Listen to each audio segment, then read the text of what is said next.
the Anti-Media Radio. Your host, Nick Burnaby, here on UCY.tv.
Good morning, everybody. Today is Friday, May 13th, 2016, and this is Before the First Cup of Jules here on UCY.tv. Happy Friday the 13th, everybody. It is 62 degrees, and it stopped raining, and the sun's come out here in upstate New York. Sorry I wasn't here yesterday. I've had a couple-day ordeal that I had to deal with, and I want to dedicate today's show to my recently deceased, within a half hour ago, cat named Simon. He was my best little buddy for 18 years, and he went to kitty heaven, so at least I haven't had sleep for 2 days now. So we're going to try to do the show so I can finish out this week. So where do we leave off on Wednesday? We titled the show, Gates Invests in Synthetic Gut Bacteria That Can Control the Mind and Body. And yes, it's true.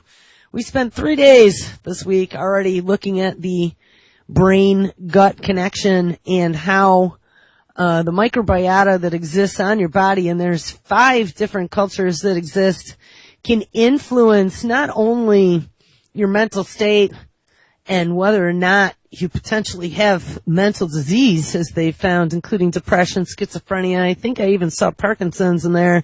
Could be potentially blamed on bad gut bacteria. But also, the bacteria itself produces substances that then your body utilizes in process. So, you know, we overfed animals and people with antibiotics for years. We never saw any connection. We sprayed things with glyphosate, which is a potent antibiotic, and then we ingest them. And then we say, oh my goodness, why are there all these Western diseases? Why are all these people coming down with cancers? Why are people ending up with autoimmune diseases left and right and leaky gut syndrome? Well, they're all connected to our gut health. We looked at a whole bunch of stories on Wednesday, and where we ended up was looking at a story out of MIT News called Reprogramming Gut Bacteria as Living Therapeutics, Daily Doses of Synthetic Biotics Developed by Startup Synlogic May Sense and Treat Metabolic Diseases. The Synlogic is an MIT startup that has Bill and Melinda Gates Foundation as an investor. So how interesting is that they're investing in a biological, synthetic biotic company where they can literally program these bacteria like they were little machines to do things inside your body. So like I said on Wednesday, this is way worse than little nanobots, I would think, because these bacteria can be put into any type of food. I mean, how would we know? You know, I brought up this question the other day saying maybe we should all start dosing on yogurt, which, by the way, somebody left me a comment in the notes of Wednesday's show saying we should look at fermenting. And yeah, I never mentioned fermenting. I started digging into it. I know sauerkraut is good for you, but you can ferment anything just about. And it's good old vinegar that you ferment with. And it's what's really important about fermentation over yogurts, according to Dr. Mercola, and I have something queued up we're going to listen to a little bit later today, is that in your yogurts, you typically don't have live cultures. You have dead cultures, and the dead cultures aren't going to help your gut at all. Anyway, back to the story. An MIT spin-out, Synlogic, is aimed to create a new class of medicines by reprogramming bacteria found in the gut as living therapeutics. Based on research by its co-founders, MIT professors Tim Liu and Jim Collins, Synlogic creates so-called synthetic biotics which sense and correct metabolic abnormalities that underlie some major diseases and rare genetic disorders. They go in and detect and correct. Remember, these are bacteria, but they're synthetic bacteria. This is very frightening. Human intestines are filled with trillions of bacteria, collectively called the microbiota, that carry out vital health functions. And Synlogic synthetic biotics, taken as capsules, liquid suspensions, or other dosage forms, can be taken regularly and augment the microbiota with new and improved metabolic capabilities and complement lost functionality in organs such as the liver. Now, here's the thing. I don't know about you, but I think I'd rather be doing something natural for pre or probiotics versus some synthetic shit that was made by an MIT spin-off. MIT, remember, is not only the home of nanotechnology with Eric Drexler, but MIT is also one of the places where they were messing around with origami and making those folded DNA origami bots that can go into your body. And we have actually a story about some new folding origami swallowable magic pill like Regina Duggan talked about toward the end of the show. Anyway, over the last decade or so, the intricate connections between microbes in our bodies have become clearer and clearer, and it is well known now that the bacteria that live in our gut have a major influence on human health. Well, if it's well known by now for at least a decade, why are we still pouring glyphosate on all the crops? That's what I don't understand. According to Dr. Huber, glyphosate is a potent antibiotic, and it not only kills all the beneficial bacteria in the farm animals that ingest food that have been sprayed with it, but also kill the beneficial bacteria in the bees and the honeybees, as well as in the soil. So, 1 and 1 equals 2. If we're ingesting the same substances as are being shown to kill bacteria in the soil and animals' guts and bees, well, you better believe it's probably doing the same thing to us. Anyway, over the last decade or so, the intricate connections between microbes in our bodies have become clearer and clearer, and it is well known now that the bacteria that live in our gut have a major influence on human health, says Liu, an associate professor of electrical engineering and computer science and biological engineering and head of MIT's synthetic biology group, which serves as scientific advisor for Synlogic. We leverage that interface as a way of treating human disease. Last month, Synlogic raised an additional $40 million in venture capital and secured its first industry partnership with pharmaceutical giant AbbVie, AbbVie. For the partnership, Synlogic will collaborate with AbbVie to develop synthetic biotics for potential treatment of, inflammatory bowel disease. Well, how about just cut out the glyphosate and do some probiotics, and that should fix you up just fine. which may include probiotic microbes programmed to detect intestinal inflammation and produce anti-inflammatory molecules or break down pro-inflammatory effectors. Now, when we were listening to the interview Dr. Mercola did with Dr. Perlmutter back, I believe it was on Tuesday, maybe it was Wednesday, I don't know, it was some day this week, we had discovered that there was a substance that is produced when, I'm trying to remember if it was when bacteria are killed. It's called LPS, I believe. I put it in the notes of the show. I don't know. You have to excuse me. I am like on zero sleep for 2 whole days now.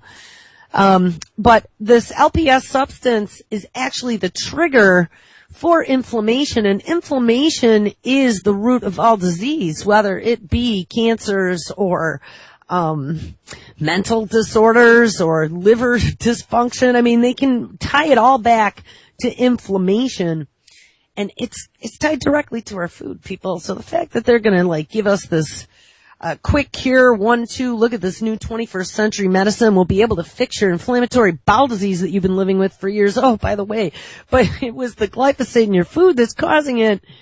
You know, it seems to me like we are putting the cart before the horse. We should be putting a new cart on the horse or getting rid of that old diseased cart, that old contaminated cart, and put a fresh one on before we even start treating it with some newfangled 21st century cart. Anyway, programming E. coli. Now, what's interesting about this is that they're programming E. coli, and E. coli is also, if I am not mistaken, how they are doing CRISPR. CRISPR technology is reprogrammed E. coli bacteria that goes in and zips and unzips, snips and inserts the new DNA sequences. So the fact that they're using programmed E. coli bacteria for these synthetic biotics that are going to go into your body makes me wonder what other things could they do with these once they were inside of you, unbeknownst to you. For more than a decade at Boston University and MIT, Collins and Liu, who is Collins' former student, have been developing genetic circuits for bacteria, which include on-off switches made with synthetic DNA or RNA sequences that instruct the bacteria to count, store memory, and even performed logic. Collins and Liu, so I mean, they can program it like an EEPROM or something and have it like execute code inside of your gut. Collins and Liu have used these genetic circuits to program bacteria to seek out and cure infection. And in 2011, this approach earned Collins funding from the Bill and Melinda Gates Foundation to engineer bacteria to detect cholera and produce targeted antimicrobial peptides to treat it. So it's kind of like the malaria goat, just one step better, because now you don't even have to have the Trojan goat show up. You could just put it in somebody's liquid suspension, maybe yogurt, who knows? You know, put it in all the brand names. You'll never even know it. And they could be reprogramming you. Like I said on Wednesday, we read about behavioral transplants, some experiments that they were doing on mice, and I know that they've already questioned this in people with those fecal transplants that Dr. Mercola and Dr. Perlmutter had talked about. But in the experiment with the behavioral transplant, they transplanted gut bacteria from a mouse that was overly outgoing and would go and explore, and they transplanted it into a mouse that was normally very docile and reserved, scaredy cat, mousy, he wouldn't even look over the edge. And they swapped the bacteria, and lo and behold, their personalities swapped as well. So that's a frightening thought, because if we have good old Tommy Insel, the former head of the National Institute of Mental Health, going over to Google's Verily in their life sciences division, and his big thing is going to be all about diagnosing mental illness, and they've come out now, said mental illness is on a spectrum. We all have mental illness, and they can affect our mental stability just by modifying our gut bacteria. And we got Bill and Melinda Gates Foundation and MIT all in the game now. Remember, rich tech billionaires are manipulating a lot of this stuff. I think that there's a lot to worry about. We worried about Kurzweil and his little nanobots to attach our brains to the internet that he keeps talking about, but I'd be more worried about this. Or maybe just as worried.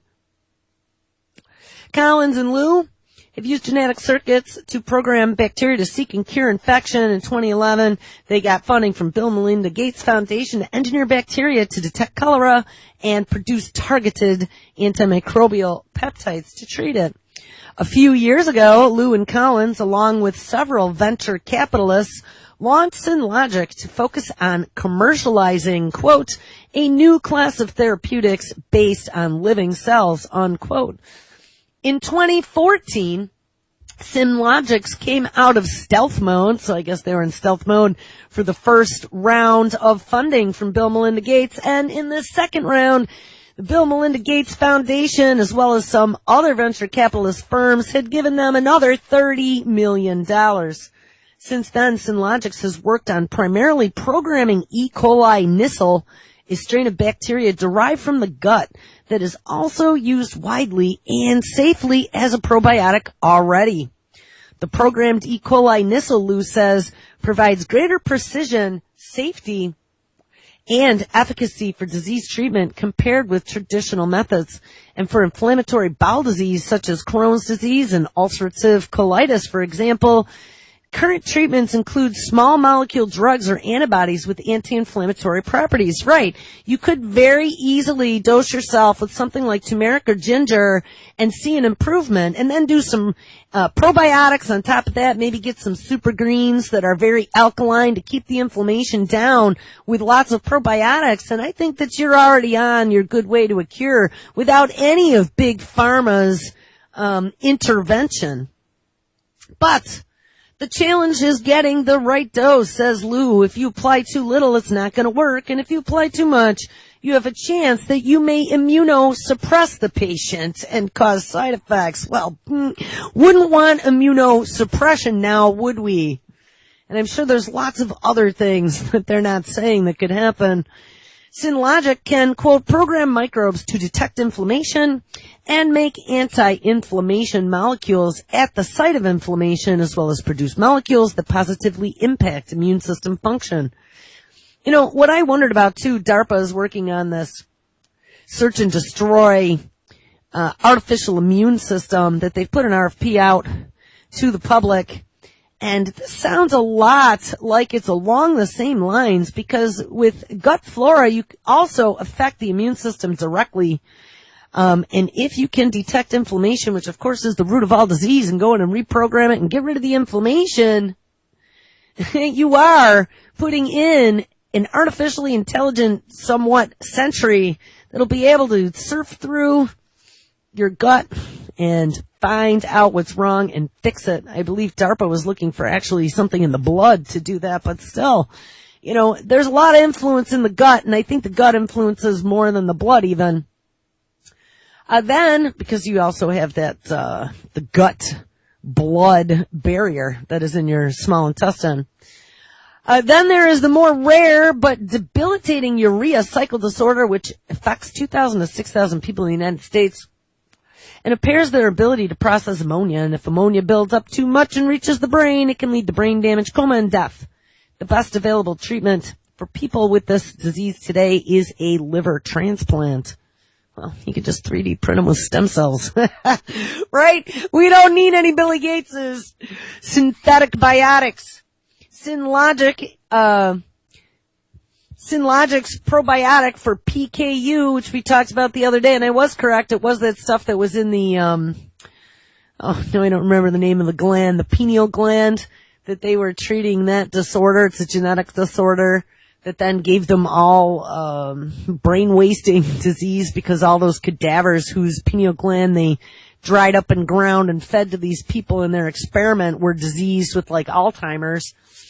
Synlogic's probiotics for PKU, which affects 13,000 people in the United States, functions in a similar way to regulate the process and extraction of phenylalanine. And phenylalanine is aspartame. That was what I was trying to remember the other day.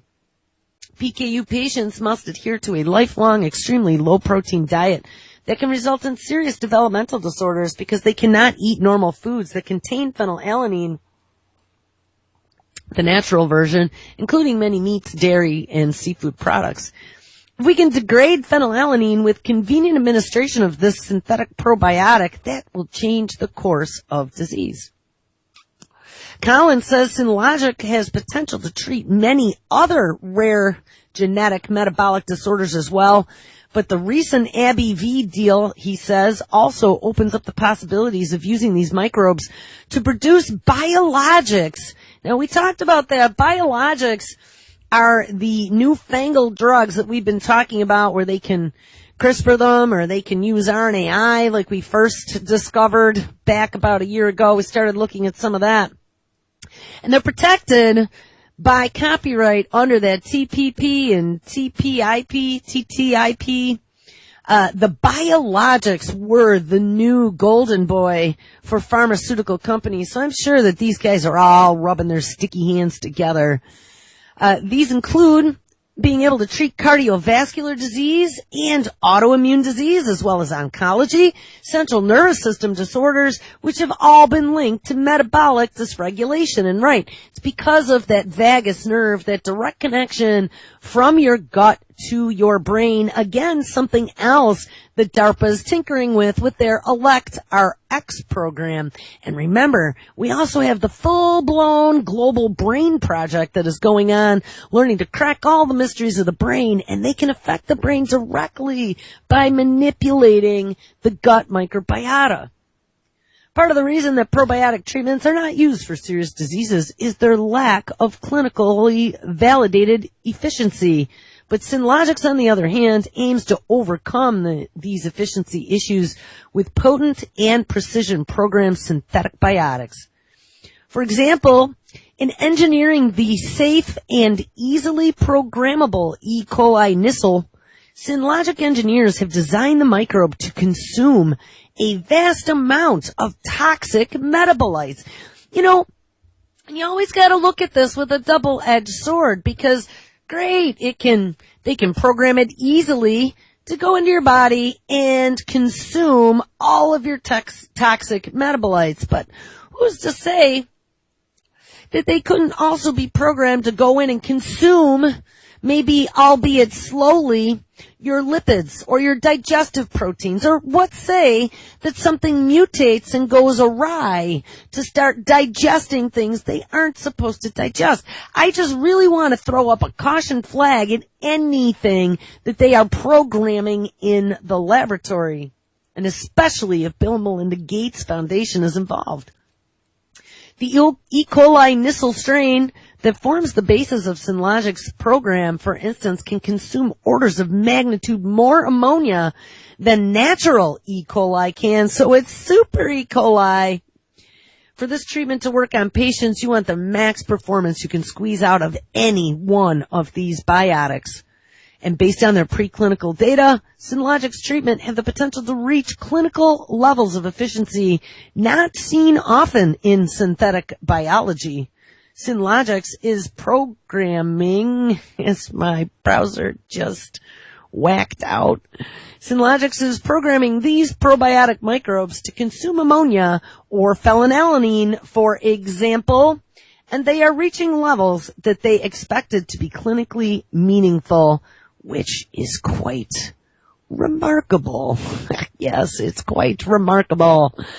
Well, my Chrome browser just went into warning, non-responsive plugin. You can stop the plugin now, and I'm going to try that and see if I get my browser back. All right. Maybe I can go to the next tab. Come on, let's go. Come on, let's go, Nelly. Well, I had a feeling this was going to happen. This has been sitting here open all week without my intervention. All right, we read a story on, I don't know if it was Tuesday or Wednesday, titled When Gut Bacteria Changes Brain Function. We read quite a bit of the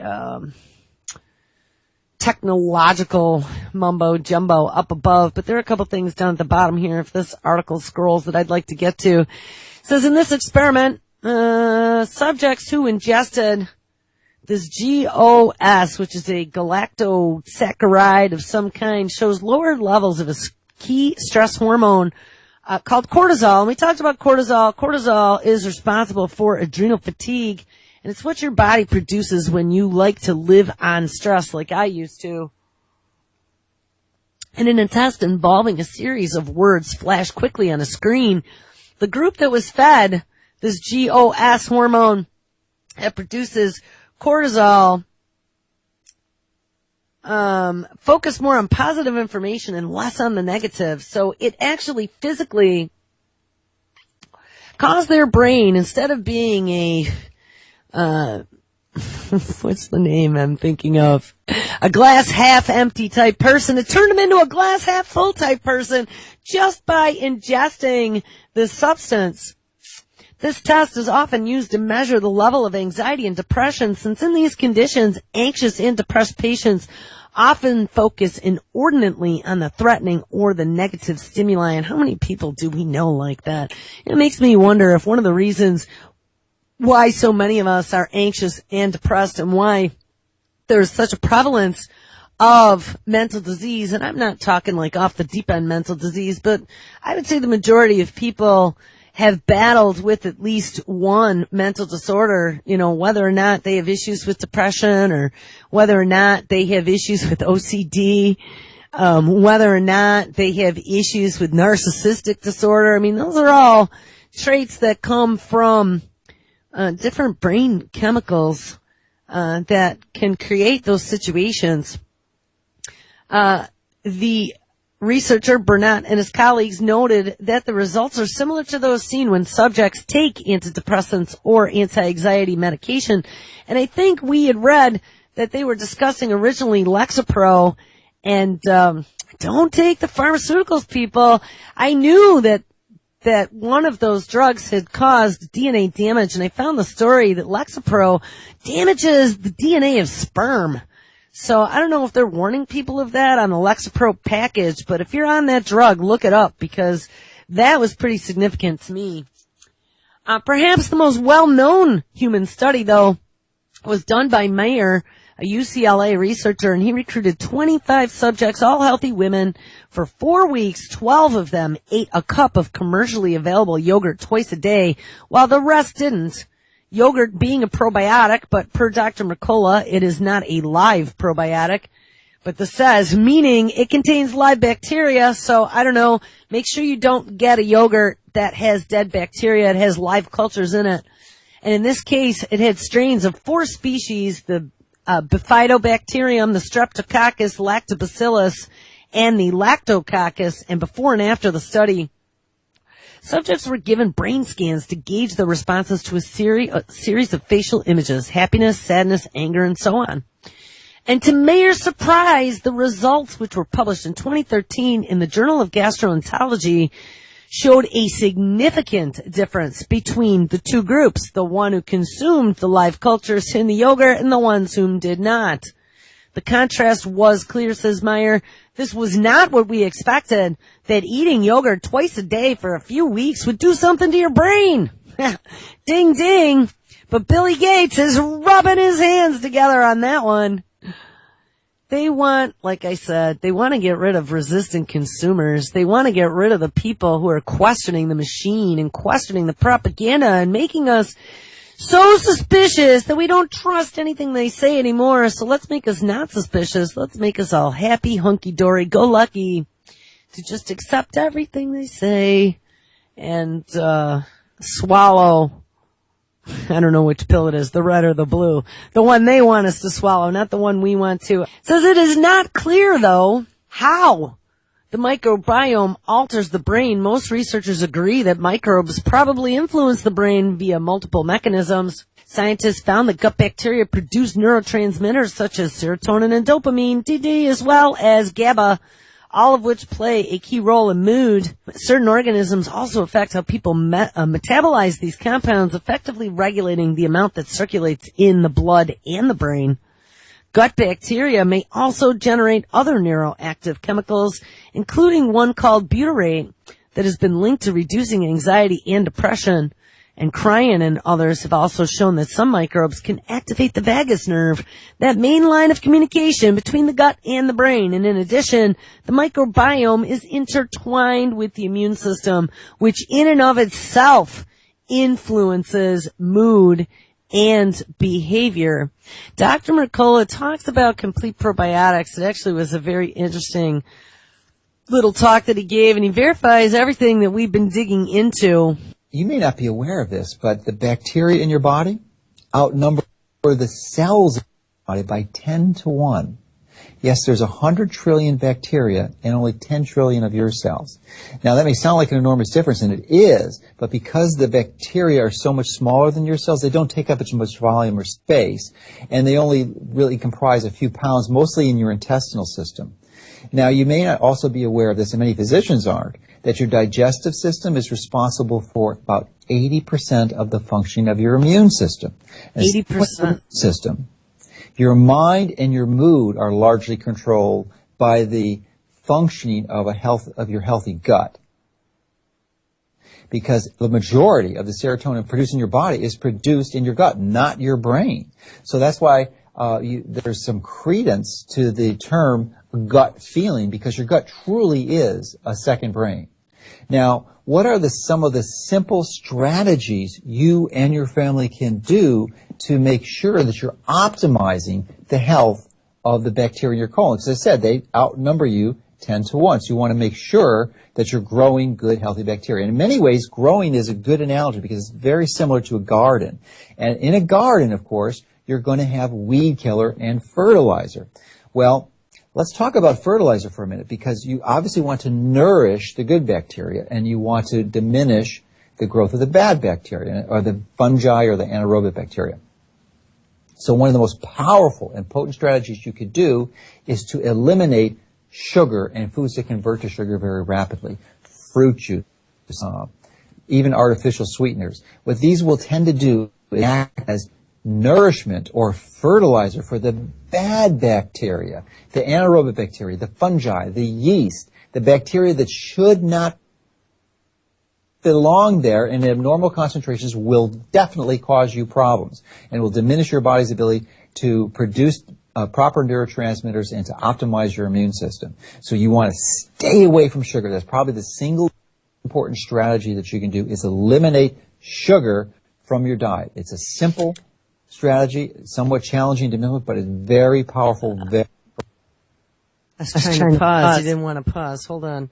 What's interesting about this whole sugar thing, this connected some more dots for me, was the fact that sugar, we also know, creates an acidic environment within the body that then causes inflammation, which then typically can cause cancers. And how amazing is it that sugar also kills the beneficial bacteria in your gut, which then would cause inflammation and disease and potentially even cancer. So sugar, and you also got to look at high fructose corn syrup on top of it being poison and it being addictive. And we found out high fructose corn syrup was as addictive as cocaine, I believe, and is a dopamine inducer.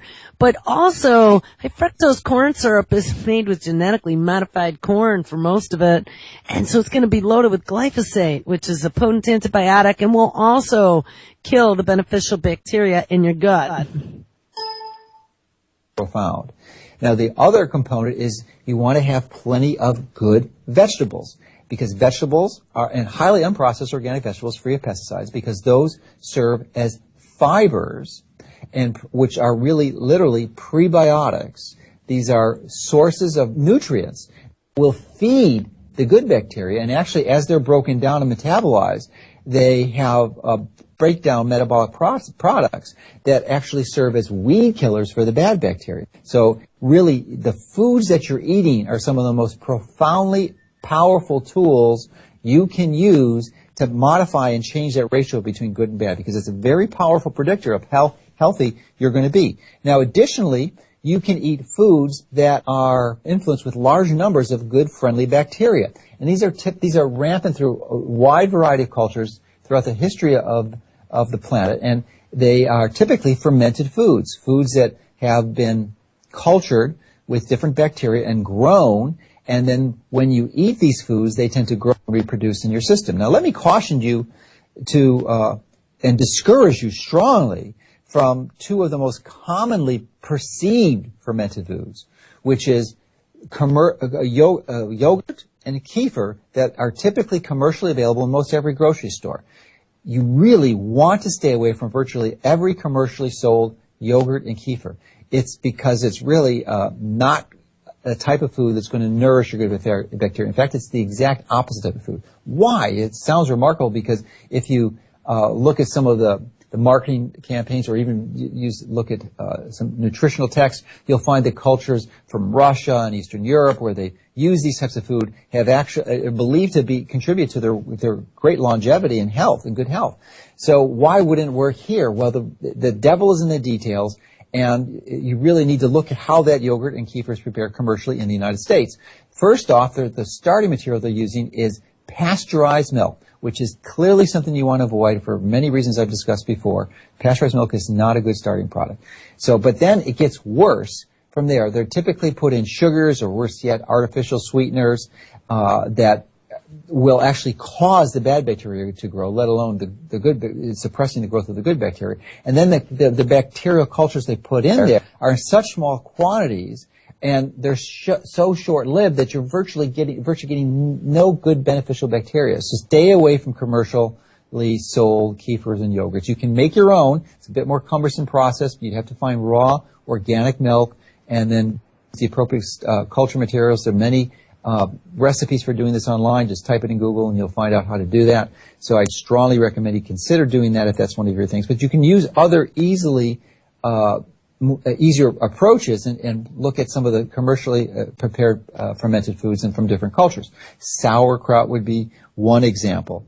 Miso, kimchi, olives, pickles even.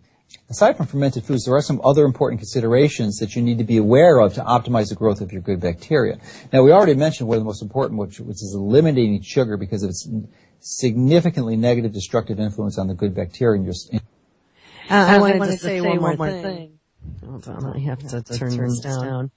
I watched an interview with, I don't remember his name, but this gentleman is like the god of fermented foods. He's pretty famous. He's got all kinds of lectures and stuff out there. But they did an interview as well, Dr. Mercola, and I wish I remembered his name. I don't think I have that up here anymore.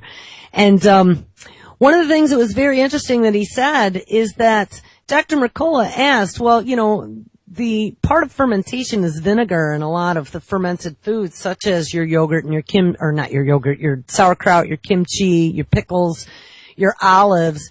And what does that vinegar do? And here's what he said. The vinegar, the bad bacteria are actually killed by the vinegar, but the lactobacillus is very tolerant to the vinegar, so it kind of weeds them out so the strongest ones survive. But you end up with a really potent lactobacillus from eating fermented foods. So we had, actually, you want to hear a good recipe? We used to have this stuff called lazy pierogi. Me with my Polish heritage, my aunt would make it, and she would use egg noodles, which that is kind of a sugar. It's a starch, but it's eggs, so you got protein in there. Egg noodles, sauerkraut, mushrooms, a little bit of onion, and then you could put some meat in there. So we made fireman chicken strips, organic chicken strips yesterday in the cast iron pan, and then cut them all up and put them in the sauerkraut, egg noodle, mushroom, onion extravaganza. And I gotta tell you, it was absolutely delicious. And I mean, it could be as easy as that. Get yourself a couple doses of sauerkraut and nibble on some pickles and see, I don't know what the dosages would be, but see if it makes any difference, because the vinegar itself, and apple cider vinegar, I was wondering too, if that's why apple cider vinegar doesn't help so much and help detoxify your body. I haven't looked into that, but I did apple cider vinegar, the Bragg's organic with the mother in it, for probably about a good year. And I got to tell you, that was when I got rid of a lot of my autoimmune issues is when I was doing that, and I kicked in my probiotics. I started my core exercises every day. It was about an hour, very simple routine. And I was extremely healthy. I need to get back there again because I'm feeling kind of icky now. So, all right, let's go back to Dr. Mercola. In your gut. But one of the other ones is to make sure that you're not taking antibiotics unless you absolutely need them. Now, of course, they can save your life, but I would say, from my experience, over 90-95% of people taking antibiotics don't need them, and they're just causing more harm than good. So be really careful, be very prudent when you seek to use this, and make sure you absolutely need it. The other thing is to make sure that you're drinking pure, clean water. You do not want to drink chlorinated water.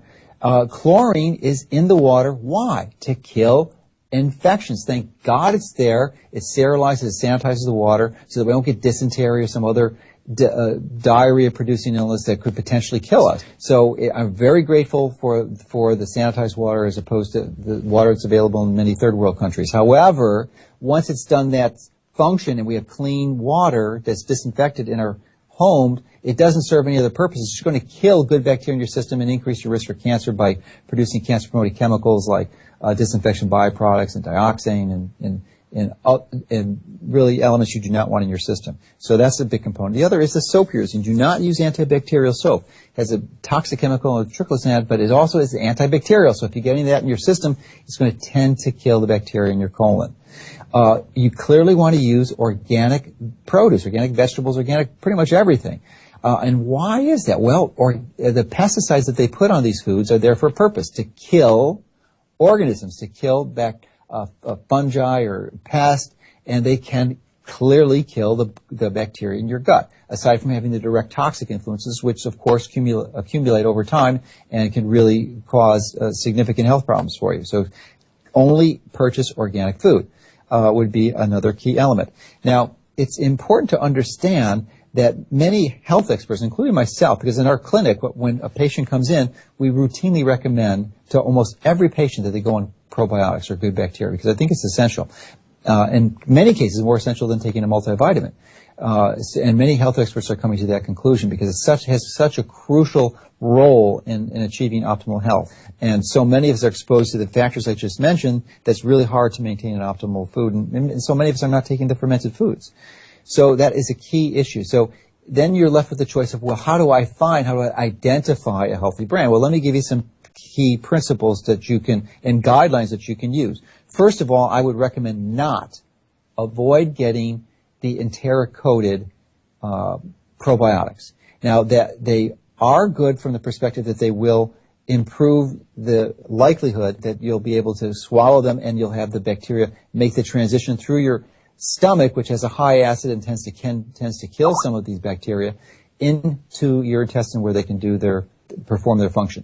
So the point, though, is that you're going to pay twice as much to have that benefit when it's unnecessary. You can merely purchase a probiotic that has what's digestive resistant, acid resistant, bile acid resistant strains, and 97% of them will make the transition into your intestine, providing you're making sure that you take it at the right time. And the timing is really crucial here. You want to take probiotics on an empty stomach because their pH is closer to neutral at that point, and it's less likely to damage them. So take them at least 15-20 minutes before a meal. Don't want to take them with meals, don't want to take them after meals, because that's going to be a really important point. Now, the other issue is that you want to make sure that you're purchasing from a reliable, trustworthy manufacturer. Why is this so? Well, it should be your approach for any supplement that you decide to do, but particularly for probiotics, because there was a study done recently that looked at 55 different brands of probiotics, and what they found was that only 13% of those brands had all the organisms they claimed and all the strains that were in that bottle, only 13%. But here's even more shocking. Fully 1/3 of them had no live strains at all. So it was literally a roll of the dice that you were getting what you thought you were getting. And that's not good. I mean, you're paying attention, you're trying to do your due diligence and really provide your body with some benefit, yet in a large number of cases, you're purchasing from a company who's not providing with any benefit at all. I want to stop. So he says make sure you're buying from a reliable manufacturer. And I was just thinking, reliable manufacturer, how are we going to know in the future or even now where some of these probiotics come from when we start having programmable synthetic biotics that are made by a company that is funded by Bill and Melinda Gates, and they have all of these influences on your body and your immune system and your health and your mental health. It's something that seems to be extremely important for our bodies. Why would we trust something from Bill and Melinda Gates? The other thing I was thinking, coming from the side of my family being Polish, they ate lots of cabbage and lots of pickles. My grandmother and my dad made crocks of pickles every year. Sour food was definitely on the table the majority of the time. And those people lived to be in their 80s and their 90s, and they were still living on their own. My great-grandmother was 97 years old, and she was living on her own right up until the very end when she turned her stove on and the pilot light didn't light, and my uncle showed up and the house was full of gas, so they had to put her into a home. But, she did not have a large amount of dementia. She was a little absent-minded, but for being that age, she was doing pretty darn good, and I really think that the diet had a lot to do with it. All right, well, we're running out of time very quickly here, so I will put the link to this Dr. Mercola talk in the notes to the show this afternoon. There was only about another 3 minutes left, but it was extremely informative for me. So make sure it's a live strain, make sure it's organic, stay away from chlorine, which I never even thought of, but he's right. Chlorine is an antibacterial, kills lots of things. Stay away from glyphosate and GMO foods.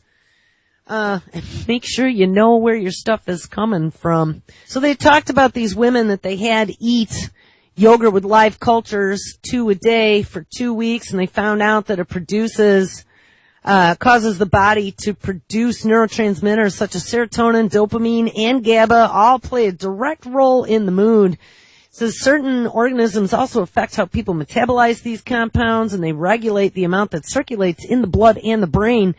Gut bacteria may also generate other neuroactive chemicals, one called butyrate, which has been linked to reduced anxiety.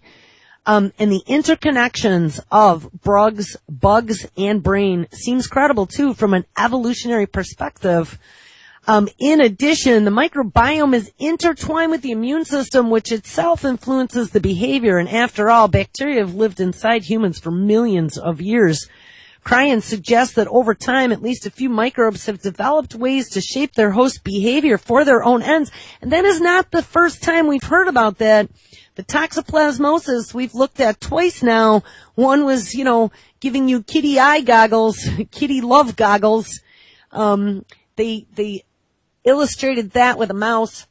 When a mouse became infected with the cat's toxoplasmosis bacteria, the mouse was no longer afraid of the cat, which would be evolutionary in nature. It became docile and thought the kitty cat was his friend, which of course would be beneficial for the kitty cat because then he'd get some dinner. But also there was a story that came out talking about them now linking rage disorders to toxoplasmosis as well, modifying your behavior, obviously. Modifying mood is a plausible microbial survival strategy, he argues, that happy people tend to be more social, and non-scared mice tend to be better dinner. A microbial survival strategy, he argues, is that happy people tend to be more social, and that the more social we are, the more chances the microbes have to exchange and spread. And we found out that gut bacteria can be aerosolized in a story that we did on Monday that talked about now them thinking that obesity, which can be caused by an imbalance in gut bacteria, obesity can actually be contagious because those gut microbes can end up in the air, aerosolized, maybe not in huge quantities, but they definitely can. And other people breathe them in and they get ingested, and they were suggesting that maybe obesity as one disorder in families isn't necessarily genetic and isn't necessarily your diet. It could potentially be somebody who'd been exposed to lots of glyphosate, lots of antibiotics, whether it be taking them or in your meat, lots of chlorine, lots of things that killed your good gut flora, so they had bad gut flora and then spread it to everybody else in the household. What a horrifying thought. As scientists learn more about how the gut-brain microbial network operates, Cryan thinks that it could be hacked. Ding, ding, ding. To treat psychiatric disorders that, of course, Tommy Insel is going to be able to diagnose on a wing and a prayer from your cell phone, listening to your voice patterns. But not only that, they could be hacked to treat psychiatric disorders or to modify the way your brain works. And the fact that we got Bill and Melinda Gates in the middle of all this should make you very, very concerned, as well as MIT. These bacteria could eventually be used the way we now use Prozac or Valium, he says, and because these microbes have eons of experience modifying our brains, they are likely to be more precise and subtle than the pharmacological approaches, which could mean fewer side effects. Of course, Johnny, here, eat your special yogurt from Uncle Billy. I think these microbes will have a real effect on how we treat these disorders, and this is a whole new way to modulate brain function. So there you go, people. So then, and I think this is where we're going to have to pick up on Monday, when we start looking then at this whole new way that companies are getting around any type of having to label or even mention genetic modification in our food, utilizing CRISPR technology, which uses what? Oh, E. coli bacteria to do the programming. You could see that there potentially is some evil afoot in our future that we have not been privy to before. You know, we looked at the banana vaccines way back when, I think in 2005, an article came out, and we'll read that one on Monday. But I'm telling you guys, I really think that there's a potential for this. Hi, this is Dr. Mercola, and today I'm joined by Dr. Don Huber, who is an expert in an area of science that relates to GMOs, and it's going to help us understand some of the nasty insider tricks of what's going on with this GMO issue, and he's actually gotten quite a bit of notoriety for his expertise in this area. So welcome, and thank you for joining us. Thank you, Dr. Mercola. I wonder if you can tell our viewers what your specific training is and how you came to attain this knowledge and information on this very specific area of GMO toxicity. My area of training is soil-borne diseases, microbial ecology, and host-parasite relationships, so that in realizing that agriculture is a system, not just a bunch of little blocks that fit together, you have to understand how that system works and realize that any time we change one part of that system, we really change the interaction of all of those other components as they work together. And so each time we have a change, whether it's crop rotation or tillage or different fertility programs or herbicide interactions, we see those changes as they affect those components in the system.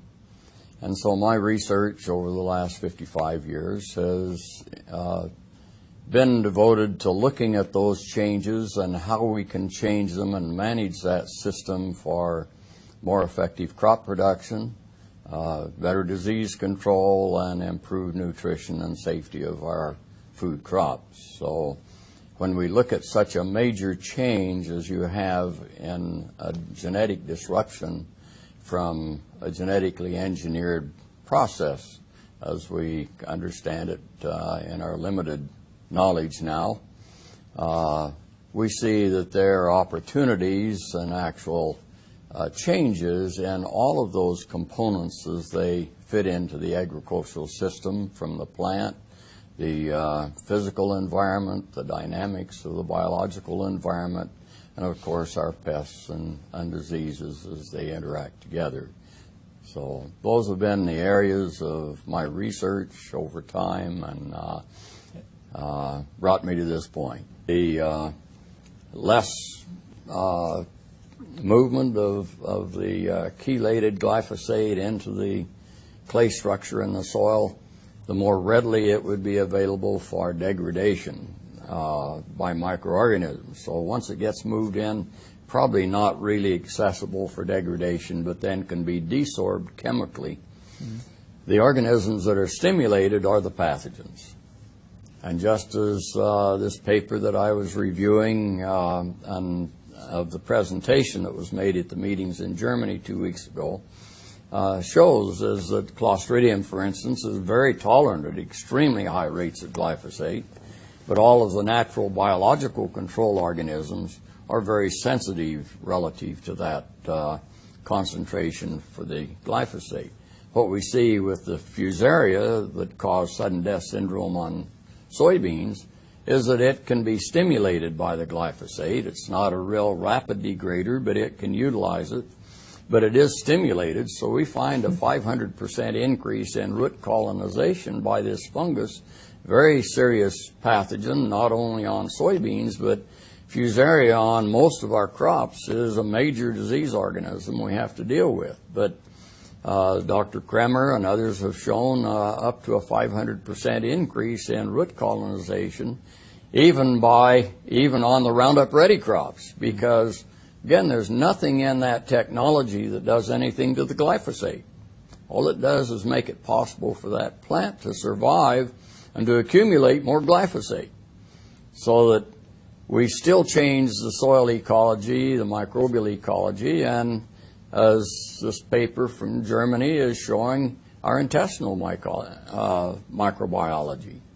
Because, again, those organisms are very sensitive to glyphosate because they have the shikimate pathway in them. So this glyphosate is being used as a weed killer, classic weed killer, herbicide. But from what you said, it actually serves as a fertilizer for some pathogenic bacteria. It makes the bad bacteria grow more, and it kills the good bacteria. Very similar to what, in some ways, what an antibiotic would do. Be the same type of a relationship, so that it's not always a matter of whether an organism is present or absent in the soil, whether it's going to cause the disease. It's a matter of what that biological balance is that normally keeps it in check. Mm-hmm. And when you take one side of that balance out, then it's a matter of just having free rein for the disease organism. But with glyphosate, we also see an additional stimulation of virulence, so that we see that increased ability to cause disease, as well as the loss of the natural biological controls. It's a very profound. When you look at the millions of pounds that are applied, at the broad spectrum effects that it has on the ecology, on our ecology that we're dependent on for subsistence, and then we don't pay any attention at all to the fact that there's a purpose and there's an abuse, and we're on a rampant abuse. And when we've gone with the genetic engineered products that permit us to apply more and more of the compound, the abuse is accelerated with the limited knowledge that we have. And I can tell you, when future historians write about our time, they're not going to write about the tons of chemical that we did or didn't apply. When it comes to glyphosate, they're going to write about our willingness to sacrifice our children and to jeopardize our existence by threatening and jeopardizing the very basis of our existence, and that sustainability of our agriculture. And you have to say, well, what's changed? And as a scientist, we do that all the time. We look at correlations. We look at other things. We try and figure out what that key point is that's changed. And what we see is the key point is in these products that we've moved with without having the basic understanding of what they're doing, and then have a massive experience based on flawed science and failed promises just to support the bottom line of a few large companies. So make sure you stick around. Ms. Lonnie Clark is live up next. All kinds of great shows this weekend that I still need to get to every single one since I've been tied up for the last 2 days.